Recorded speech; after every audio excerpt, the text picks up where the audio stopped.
Rasa diri saya itu punya harta. Bukan nggak punya, saya punya. Tapi apa yang saya miliki, termasuk diri saya, adalah milik ibu saya. Sampai kalau ibu saya mau jual diri saya di pasar, saya akan menyatakan kepada orang di pasar, saya memang budak ibu saya yang patut untuk dijual oleh ibu saya. Sampai begitu Al-Habib Ali Habsyi. Beliau jadi seorang Habib Ali Habsyi berkata apa tahu? Doa ibunya. Tiap pulang ngaji dengar cerita para aulia, yang pertama didatengin ibunya.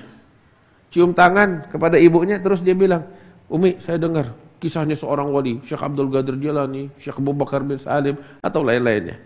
Sekarang Umi angkat tangan, minta sama Allah, doakan. Minta agar Ali Habsyi seperti mereka, seperti Syekh Abdul Qadir Jilani, seperti Syekh Abu Bakar bin Salim, atau lain sebagainya. Doanya ibu, bakal anak. Seperti doa Nabi bakal umatnya. Langsung mustajab. Besok datang lagi Habib Ali, dengar cerita yang lain tentang para aulia, dia minta lagi doa sama ibunya supaya dijadikan seperti itu. Tiap hari kayak begitu sampai beliau jadi pemimpin para aulia di masanya. Berkat apa? Berkat doa ibunya. Dan tahu apa yang istimewa? Yang istimewa itu pernah satu kali ibunya Habib Ali Habsyi itu, saat itu Habib Ali masih muda, tapi udah jadi seorang ulama besar. Ibunya Habib Ali Habsyi satu kali ngundang makan ulama-ulama besar, para aulia besar tuh yang ada di Hadramut masa itu. Dan memang ibunya Habib Ali Habsyi ini orang tua yang sangat dihormati, wanita solihah yang sangat dihormati di masanya, muridnya Imam Ahmad bin Umar bin Samaid. Beliau ngundang, pada datang, di antara yang diundang tuh orang-orang besar, Al-Habib Idrus bin Umar Al-Habsyi, Al-Imam Muhsin bin Alwi Segaf, ya, fulan jagoan-jagoan semua nih, ulama-ulama besar di negeri Hadramut. Diundang, datang ke rumahnya ibunya Habib Ali Habsyi. Disediain makan oleh ibunya Habib Ali Habsyi, makanan paling enak. Udah usai makan, ibunya Habib Ali Habsyi keluar. Bilang sama mereka, katanya, habaib, wahai para ulama, para habaib, saya undang kalian ke rumah saya nih, bukan cuma sekedar untuk makan, tapi saya ada tujuan. Apa itu? Ya, tujuan saya mau kalian ini, wahai para ulama-ulama besar, wali-wali besar nih, saya undang kalian di sini supaya tujuannya apa? Supaya kalian semua jadi saksi di hari kiamat di hadapan Allah. Saksi apa? Kalian saksi, saya ingin menyatakan sesuatu. Kalian saksi di hadapan Allah hari kiamat. Apa itu?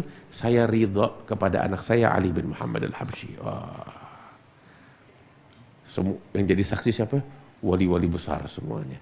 Oh, udah, kalau Ali Habsyi nggak punya maulid, nggak punya apa-apa, nggak punya apapun, kecuali itu cukup dunia dan akhirat. Orang tuanya ridha kepadanya. Nah, kalau kita mau mencari sesuatu, cari itu. Kalau kita mau mengejar sesuatu, cari itu, kejar itu. Dan ambil kabar, ya, doanya orang tua tuh bakal anak segalanya. Ente kalau udah dapetin itu tuh, ridhonya orang tua, ya, doanya orang tua, ente tidur, ya, anugerah Allah datang bakal ente. Tenang aja udah, ente uncang-uncang kaki, ya, anugerah Allah bakal datang. Orang tua ente bangun malam doain ente mau tidur boleh, keberkahannya nyampe, ya, keberkahannya nyampe. Alhamdulillah, siapa yang masih punya orang tua itu segalanya. Al-Habib Saleh bin Muhsin Al-Hamid, Habib Saleh Tanggul, beliau tuh marah besar. Marah besar bagaimana? Kalau ada penceramah panjang lebar. Dia ceramah panjang lebar, bahas macam-macam, tapi dua hal dalam ceramahnya nggak dibahas. Ngamuk Habib Saleh Tanggul. Apa dua hal? Yang pertama, sholat 5 waktu. Yang kedua, birrul walidain. Itu terkadang Habib Saleh nungguin nih ngomong panjang lebar, tapi sholat sama birrul walidain nggak dibahas. Sampai kesel juga Habib Saleh. Dia bangun dari tempat duduknya, dia rampas tuh speakernya. Suruh duduk Habib Saleh yang ceramah tentang dua perkara. Apa? Sholat sama birrul walidain. Nah, nanti kalau Habib Saleh kalau lihat orang zaman sekarang bisa mati duduk. Iya, ceramahnya ngawur semuanya. Birrul walidain nggak disebut, sholat nggak disebut, nabi nggak disebut. Yang disebut kotoran, ya, politik, naudzubillah. Ini penting dua hal, sholat 5 waktu dan birrul walidain. Mudah-mudahan Allah jadikan kita sebagai orang-orang yang bakti pada kedua orang tua kita, dan Allah jadikan anak-anak kita sebagai anak-anak yang bakti. Ada terakhir saya pengen sampaikan, Sayyidul Walid, Al-Habib Naufal bin Salim bin Ahmad bin Jendan. Itu saya yang kenal dari beliau. Ya, seumur hidupnya nggak pernah ngomong enggak sama ibunya, sama orang tuanya. Saya lihat ketika saya mempelajari tentang beliau, yang menjadi penyebab utama keberkahan beliau, baktinya kepada kedua orang tuanya, khususnya kepada ibunya. Nggak pernah ngomong enggak. Apa uminya mau, iya aja.